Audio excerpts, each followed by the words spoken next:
All right, let's get to society. So this is one we've been wanting to talk about for a while. There is a meme online, we live in a society. And so the question is what kind of society do we live in? Seems like an important question to ponder. So John Byrne Murdoch, who is one of the best journalists out there. He's like the data correspondent over at the Financial Times. What he does is he goes deep into survey data from all across the world and also here in America. And he's like, all right, well, how do people feel or have views about different things? He's talked about gender. This time he's talking about conscientiousness. So let's go ahead and put this up there on the screen. This is how, quote, how young adults' personalities are changing with conscientiousness in free fall.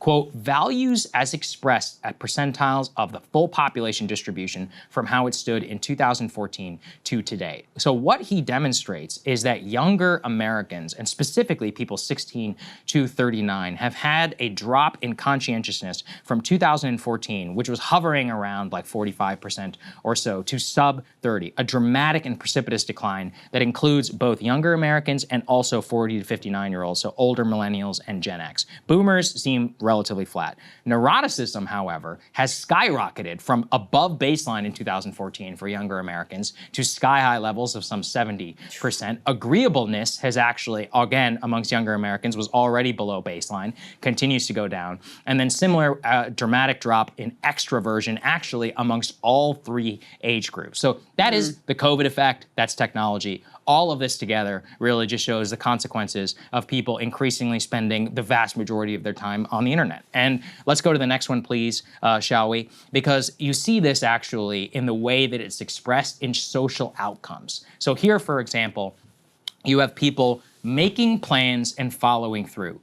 Massive drop in the 16 to 39 demographic. Perseveres until finished. Massive drop in the 16 to 39. Quote, is easily distracted. Lo and behold, massive increase amongst the 16 to 39 demographic. And then, quote, can be careless, a similar increase. Now, people might ask, like, how exactly you measure these things. It's a fair question. We'll get to that here in a second. But the very last part here about extroversion and about personality traits is fascinating. So this is about extroversion and trust are in major decline. If you classify outgoing, you actually see a massive drop amongst all three age demographics. You see a especially precipitous drop in, quote, is helpful to others, is trusting, massive decline, and then starts arguments, actually a major increase there for everybody. So the personality, basically, that is being encouraged by the internet, by COVID, by our economy, et cetera, it all comes together, is one that is largely, singular,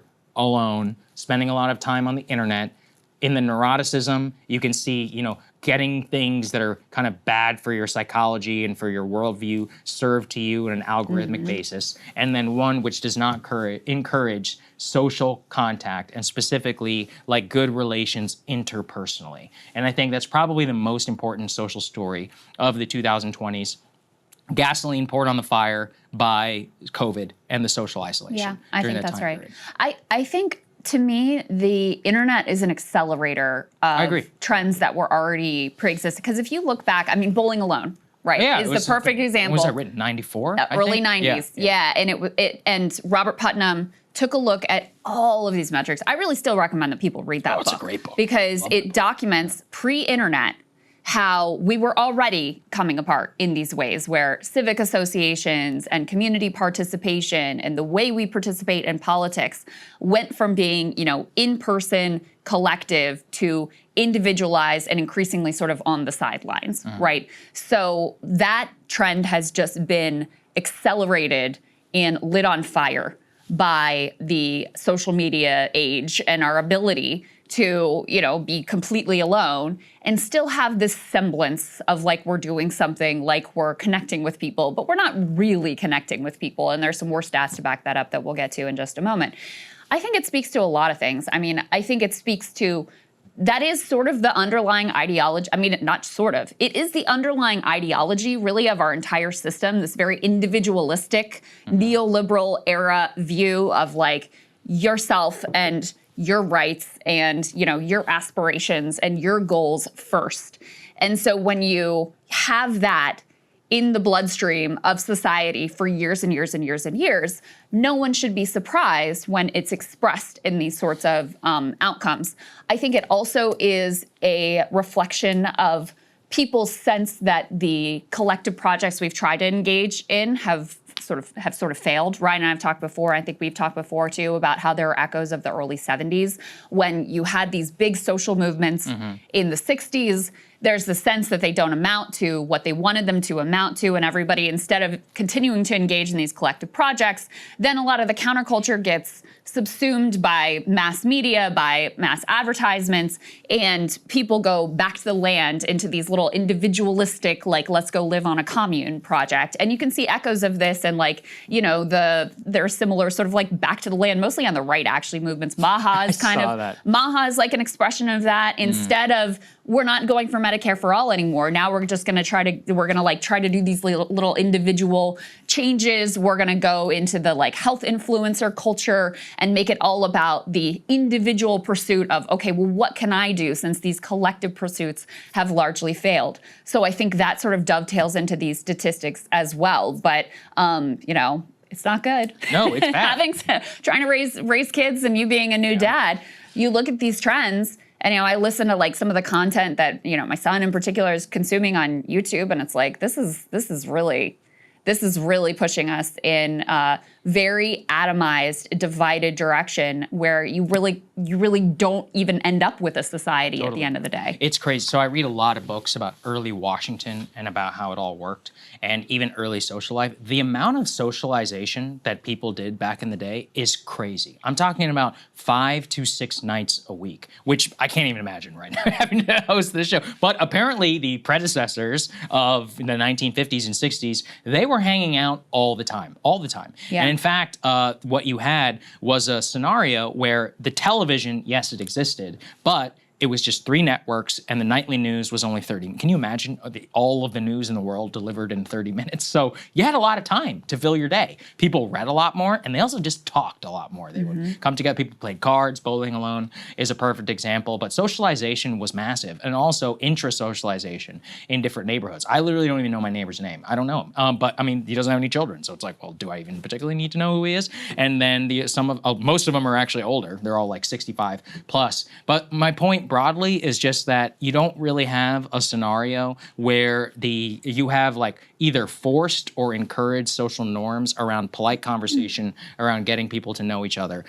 This is painting with a very broad brush. I live in one of the most urban environments in the United States. That's going to be very different than a suburb in, you know, Illinois or something like that. I'm sure some of it still exists, but broadly, you see it on the decline. Internet is an accelerant to it, like you said. Television was kind of Gen 1 of all of this. I remember reading a study, I think it's like in 98, people were watching 6 to 8 hours of TV per day. I mean, it's the same thing though, is that anything that kind of keeps you from distraction or keeps you from going outside or engaging in different things is broadly going to encourage atomization. You know, another thing, I saw this fascinating new discussion around houses, about how, you know, if you look at the houses most fetishized today, they're kind of the 2000s MTV, what was it like? What the Cribs show? I forget exactly what it's called. It was called Cribs. Cribs, yeah, Cribs. All right, so at that time, though, what these are the new McMansions, 5,500 square feet with a movie theater and a bar, backyard. And the point that somebody made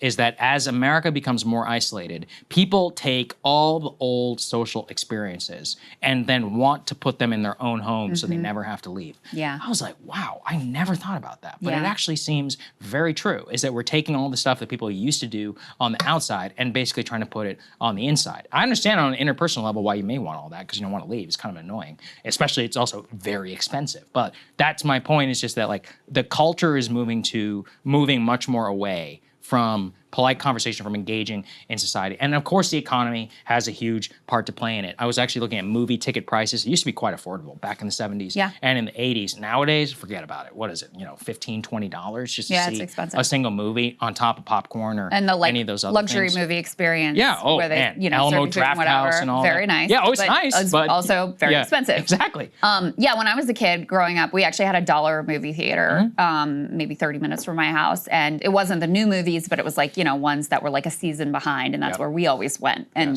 family of 5 and pay $5 for tickets plus tax. Sneak in your Mike and Ike's in your purse from the Dollar General store, and you're good to go. And that opportunity does not exist. In fact, the trend is all in the other direction because the people who have money are, where advertisers and where companies want to serve to. And so increasingly, it's consolidating the luxury end of the market because you want to tap the people who have the largest amount of wealth. I think too about in terms of public policy, because some of this is culture, but a lot of culture is driven from the top. And, in the New Deal era, you had a collective project going on, and you had so much building of like public parks. I mean, the parks that you and I still love and use, the national parks, the state parks that were built out. Virginia has some fantastic state parks. Like so many of those public communal amenities were built in a previous era. And so, of course, if those like public facilities are not going to be, provided for you in the community, then increasingly you're going to be turning to, okay, well then I have to pay to go to this private pool, or I have to have it in my own house and, bring people in to my own, or just engage in that on my own time. So I think those sorts of public policy choices also make a big difference. I actually went down a weird rabbit hole. They're building in Manhattan, I think it's in Manhattan, a pool that like is on the river, uses the river water. It looks amazing. It's like an Olympic-sized pool. It's a really cool design, and they have this filtration system to like clean the river water. So not only are you filling the pool, but then that clean water goes into the river to like refurbish the river as well. And I went down this deep dive of they used to have tons of these pools in New York City. It was like a whole thing in the early 1900s of building pools in the river and building pools in general, like bathhouses. And there was this whole citywide project of we need to make sure we have public facilities for people to be able to use. And, it was very successful in terms of providing people with resources. And again, we're still sort of like drawing on those resources to this day. And, that's one area where I think we really need to reinvest in those sorts of publicly available facilities that actually do bring people together and that aren't expensive. In our town, the YMCA, which is, it's not a state-funded institution, but it's made to be lower cost and supported by donations and whatever, sort of serves that purpose. But there needs to be so much more of that to try to get people out of their homes and try to bring communities back together, because it makes a big difference. I mean, I live in the same town where I grew up, and just over the course of that time, it still has that small town vibe of you see, the parents that are, at your kid's school, and the school certainly serves as like a hub of activity. But it's larger, that's one thing, but it doesn't have the same level of cohesiveness that it did when I was a kid, where I literally knew like, this person's in that house, this person's that. I know the kid, I know their brother, I know their parents, like the whole bit. It's just not quite the same as it was. It makes sense. I mean, that's where public safety also comes in, where bigger cities, if you don't feel safe, then you're going to exit from a lot of these public spaces. They get taken over by the bottom 1%, so that's a big problem. You need higher trust in society. Let's go ahead and put this B5, please, up on the screen, because this is indicative of the internet portion of all of this. This is by far the biggest social internet transformation of my lifetime, is that Meta says that most of the time on Facebook and Instagram is just spent watching videos. Only 7% of the time on Instagram and 17% of time on Facebook involves consuming content from friends. Now, if you're old like me and you're 33, well, the Facebook of my youth was the news feed, which was just of your friends. The idea that anything not involving your friends on there, it would be preposterous. You would spend 100% of your time engaging with your friends' content. Same with the early Instagram. It was just a way to share photos, the photo dumps on early Facebook, where people would upload hundreds of photos from the night before, people would tag each other. It was actually like a real game. Even Facebook events and groups and other types of things were used as like social things. You start parties, whatever. That is just not how people engage with social media anymore. It's not about content developed by your friends. It's about content developed by others, hence the rise of the so-called influencer culture. In some ways, it makes sense, is that your friends are probably not very good at making engaging content. But if you take the entire world and you have them create content, then the top 1% will be consumed by the bottom 99%. That makes sense at an engagement level. It doesn't mean that it's good. in terms of engaging with other people. It used to be a way to see what your friends are up to, and now it's just a way to continue watching short form video on whatever platform of your choice. Or creating your own personal brand that you can monetize. Brand. Yeah, I mean, I'm guilty of this, right? My Instagram account. This is our job. Exactly. Right? My Instagram account used to be like my personal Instagram account, and now it's, basically just for professional purposes. What do you got to do? You got to exist in the world, but it's still one of those, watching the way that has shifted over time is one which at a societal-wide level is really bad for just encouraging intrapersonal engagement. I don't really know how it looks, but what it actually just tells me, and I don't know if it's which way is causal, is whether the social media use reflects personal preferences or personal preferences shaped by that, is that at the end of the day, it discourages socialization, and that's bad. Yeah. No, I mean, there's a literal monetary incentive to creating content that's not just like interacting with friends, but is for the world.